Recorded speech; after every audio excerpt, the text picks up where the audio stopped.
கார்த்திகை தீபத்தன்று திருவண்ணாமலை மலை மீது ஏன் தீபம் ஏற்றப்படுகிறது? கார்த்திகை விளக்கீடு என்கிற கார்த்திகை தீபத் திருநாளின் வரலாறு. தமிழதிகாரம். கார்த்திகை என்பதற்கு கார் திகைவது என பொருள். கார் திகைவது என்றால் கார்காலம் முடிவது, அதாவது மழை காலம் முடிவதாகும். சங்க காலத்தில் பொருள் ஈட்டுவதற்காக வெளியூர் சென்றவர்கள் மழைக்காலம் முடிந்தே ஊர் திரும்புவார்கள். அப்படி வீடு திரும்புகின்றவர்களுக்கு வழிகாட்டவே விளக்குகள் ஏற்றப்பட்டன.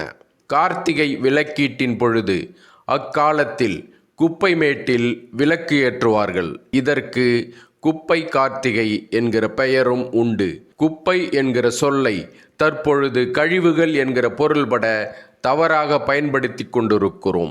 குப்பை என்பதற்கு குவித்து வைக்கப்பட்ட குன்று என்பதுதான் உண்மையான பொருள். நெல் குவியலை கூட நெல் குப்பை என்றுதான் சங்க இலக்கியங்கள் குறிப்பிடுகின்றன. அக்காலத்தில் ஒவ்வொரு வீட்டிலும் ஆடு மாடுகள் இருக்கும் என்பதனால் அதன் கழிவுகளை உரத்துக்காக குவித்து வைத்திருப்பார்கள்.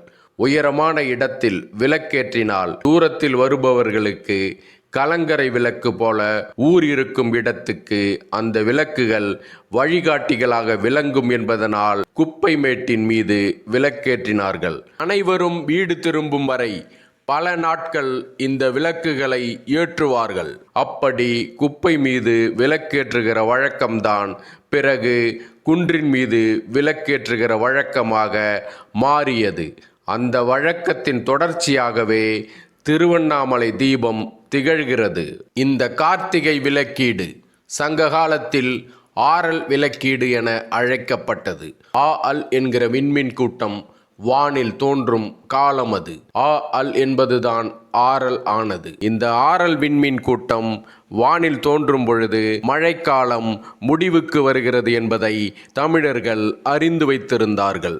அதனால்தான் கார்காலம் முடிகிறது என்கிற பொருள் கொண்ட கார்த்திகை என்கிற சிறப்பு பெயரை அந்த விண்மீன் கூட்டத்துக்கு தமிழர்கள் வைத்தார்கள். கார்த்திகை விளக்கீடு என்பது தமிழரின் மிக பழமையான பண்பாடு, தமிழரின் பெருமை மிகுந்த திருநாள்.